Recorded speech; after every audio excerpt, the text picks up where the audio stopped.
누구나 쉬운 RPA 길라잡이가 되고 싶은 김지연입니다.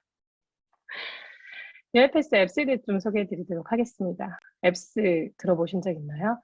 앱스를 한마디로 설명을 하면 웹 애플리케이션을 만드는 플랫폼이라고 보시면 됩니다. 그 현장 작업자가 뭐 점검할 사항이 있고 점검한 내용을 뭐 태블릿이나 PC에 입력해야 되는 경우 사실 뭐 수기로 문서에 작성을 할 수도 있지만 뭐 태블릿이나 이렇게 입력해야 되는 경우는 애플리케이션 기반으로 UI에다가 어떤 데이터를 입력하게 됩니다.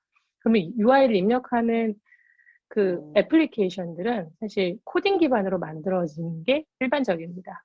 UiPath 앱스를 이용하시면 코딩 없이 간단하게 애플리케이션을 만들 수 있고 애플리케이션을 기반으로 데이터를 입력하거나 데이터를 올려서 보여주게 하는 일들이 간편해졌습니다.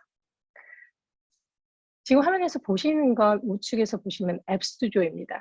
일종의 이제 화면에서 드래그 앤 드랍으로 컨트롤 화면을 배치를 하고 그 배치를 기반으로 데이터를 입력할 수 있는 화면이나 기존에 보여줘야 되는 데이터가 있다면 걔를 화면에 뿌릴 수 있도록 웹 애플리케이션을 개발할 수 있습니다. 장점으로 보면 일단 애플리케이션들을 개발하는 비용과 복잡성을 많이 줄일 수 있습니다. 우리 UiPath 앱스는 저희 UiPath는 기본적으로 RPA에 대한 엔드-투-엔드 플랫폼을 제공하는 회사입니다. 그러다 보니 이 UiPath 앱스는 RPA를 연결하는 기능들이 손쉽게 구성되어 있습니다. 이 화면으로 보시는 바와 같이 웹 애플리케이션들을 개발하면 그 뒷단에는 RPA가 연동돼서 자동화를 쉽게 구현할 수 있는 기능들이 있다고 보시면 될 것 같습니다. UiPath 앱스는 그 간단한 애플리케이션부터 실제 고객사에서 필요한 UI를 만드는 그 복잡한 애플리케이션까지 구성이 모두 가능합니다.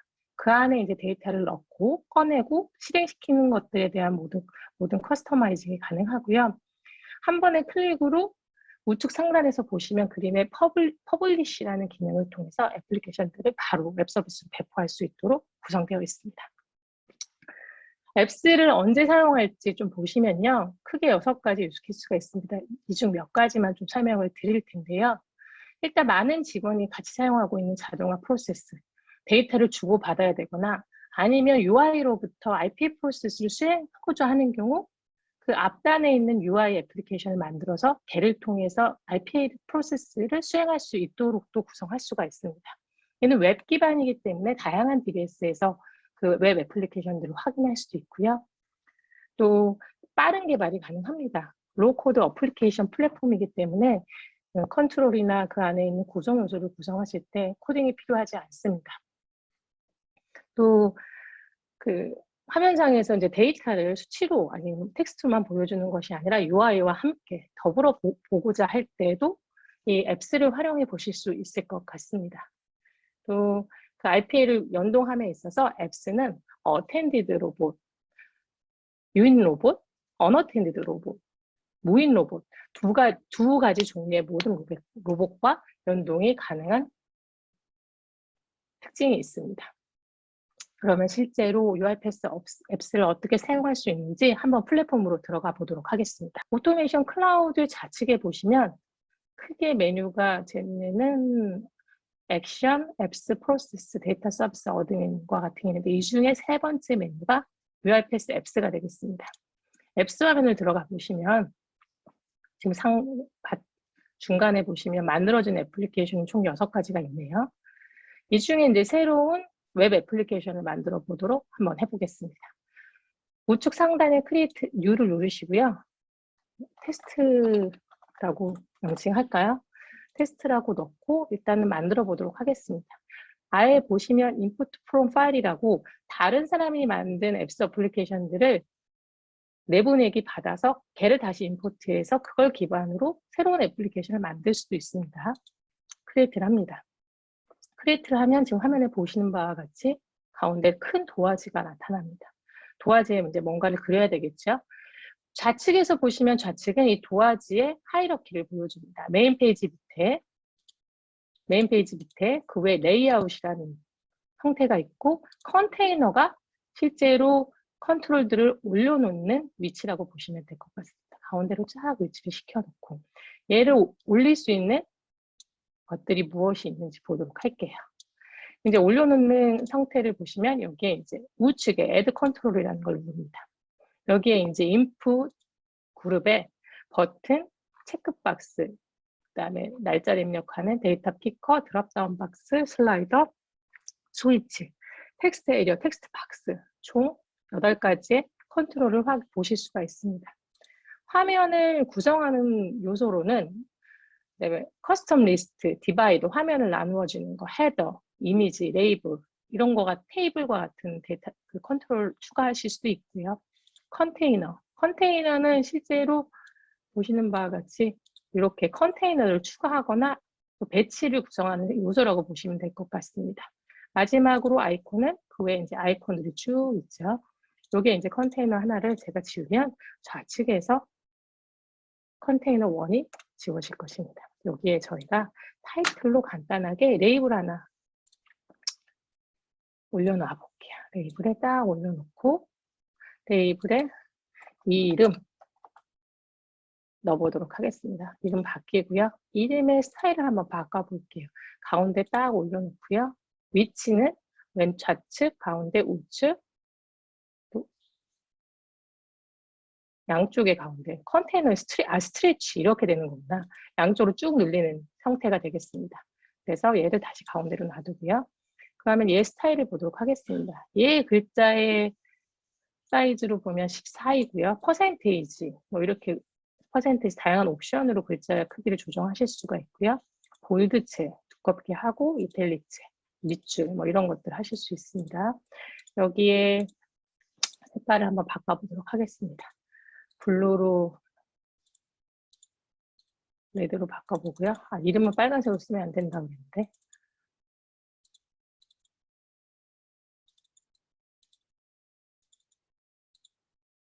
폰트를 바꿨는데 잠시만요.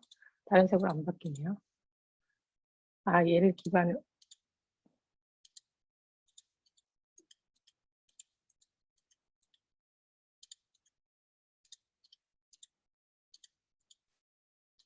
바꿨습니다.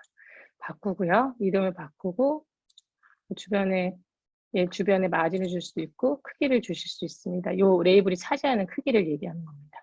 여기에 다시 한번 텍스트 박스 이름을 넣는 텍스트를 갖다 놓겠습니다. 텍스트도 배치를 가운데로 하고요. 일단 이름은 주지 않겠습니다. 그리고 한번 하나만 더 추가를 하면 디바이더라고 이제 화면을 예쁘게 만드는 이렇게 가운데 구분자를 넣도록 하겠습니다. 이름을 넣을 때 저희는 이제 값을 연결해야 됩니다. 뭐 수치적으로 보면 밸류 바인딩이라고 하는데 이름에 입력되는 값을 시스템에 입력하실 수도 있지만 시스템으로부터 가져온 데이터를 화면에 뿌려야 될 수도 있습니다. 그러면 데이터를 넣거나 뺄 때 그 변수를 연결해야 되는데 이때 변수를 연결하는 방법은 좌측에서 보면 플러스 버튼을 누릅니다. 여기에 이제 프로세스를 클릭하면 내 어시스턴트, 내 로봇이 연결되어 있는 클라우드에 배포된 모든 프로세스를 확인할 수 있습니다. 이 중에 제가 이제 확인하고자 하는 일종의 샘플로 트레이드 로고라는 애플리케이션 하나 배포된 프로세스를 한번 선택해 보도록 하겠습니다. 이 연결된 프로세스에는 입력 값으로 보면 price, quantity, fee라는 게 있고 아웃풋 값으로 account ID, transaction ID가 있습니다. 여기서 보이시는 프로세스를 만들 때 input 인수와 그러니까 입력 인수와 결과 인수의 값을 이 UI에 매핑을 시킬 수가 있습니다. 여기다 딱 실렉트를 하고 나면 좌측 아래 하이라키에 해당되는 프로세스가 연결됨을 보이고요. 여기에서 다루어진 변수는 저희 만들어진 화면과 밸류를 바인딩할 수 있습니다. 좀 전에 연결한 트레이드 로고가 보이고 이 중에 하나의 값을 당겨서 이렇게 값을 매핑하는 형태로 UI를 설계할 수 있습니다. 간단하게 설계하는 방법을 만들어 드렸고요. 이제 제가 이 동영상을 찍기 전에 미리 만들어 놓은 애플리케이션으로 다시 돌아가 보도록 하겠습니다.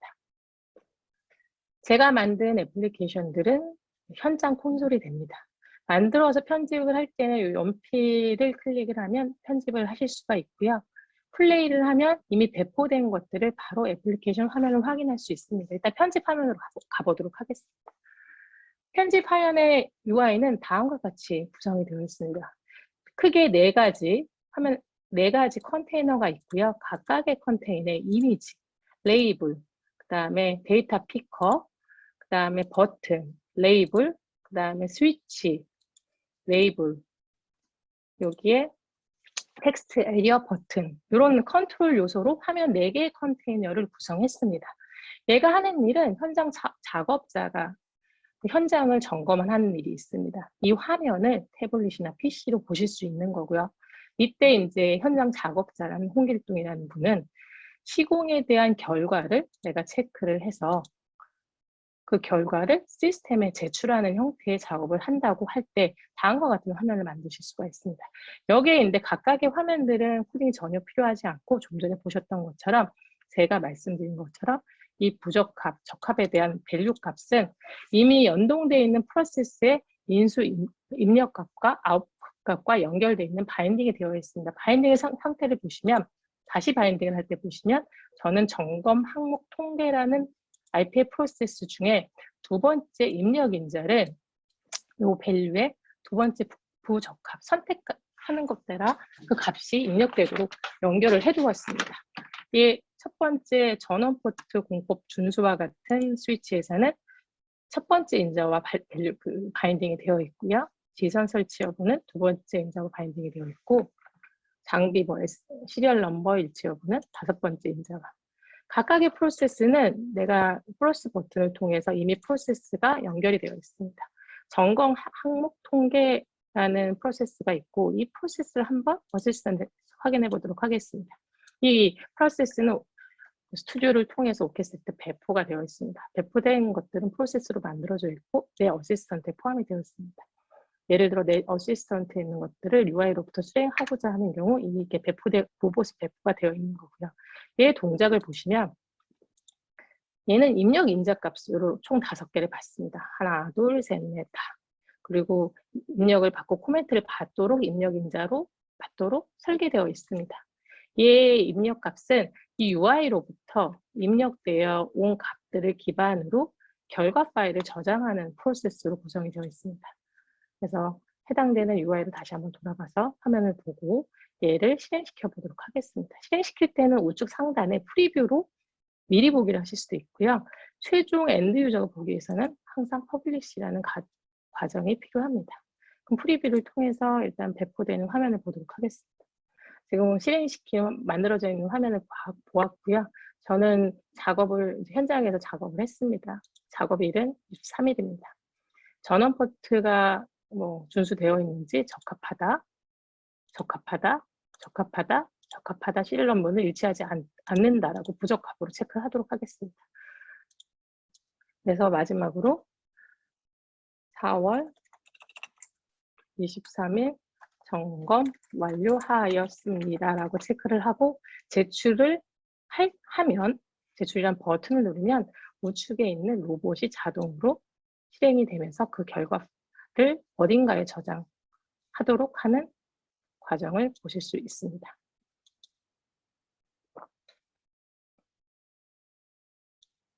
제출 버튼을 누르도록 하겠습니다. 우측에 작업이 처리를 시작했습니다. 프로세스가 수행되기 시작합니다. 일단 작업에 대한 결과를 워드에 저장을 하도록 만들어 두었습니다. 실제 고객사에서는 이런 입력의 값을 시스템에 RPA를 이용해서 바로 입력하실 수 있도록 구성하실 수도 있고요. 아니면 일종의 통계를 할 수 있는 엑셀 파일이나 자동으로 저장할 수 있도록 해서 그 엑셀 파일을 기준으로 시스템에 일괄적으로 입력하도록 RPA를 백엔드에서 구동할 수 있다든지 이렇게 연동하실 수 있을 것 같습니다. 바로 연동도 가능하고요. 좀 전에 보셨던 게 4월 23일 점검 완료하였습니다. 마지막 시리얼 일치 넘버만 불일치한다라는 게 이제 시스템에 입력이 파일에 저장이 되었고요. 다시 한번 수행해 보도록 하겠습니다. 이 중에 하나만 바꾸고요. 4월 24일 점검 완료하였습니다라고 체크를 하면 어떻게 되는지 보도록 하겠습니다. 제출. 저장 중입니다. 일단 작업이 처리가 되고 있는 거고요. 우측에 RPA 프로세스가 연동돼서 구동되기 시작합니다. 워드에 자동으로 시스템에 입력이 되고 그 결과 파일은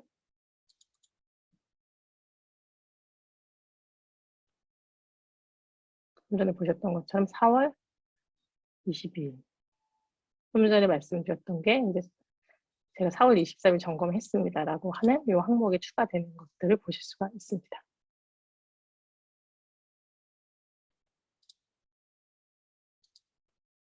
여기까지 이제 앱스에 대해서 설명을 드렸고요. 웹패스 앱스를 활용하시면 코딩 없이 웹 애플리케이션들을 바로 설계하실 수 있고 이 웹 애플리케이션을 기반으로 RPA를 연동해서 좀 더 자동화를 편하고 빠르게 연동하실 수 있습니다. 감사합니다.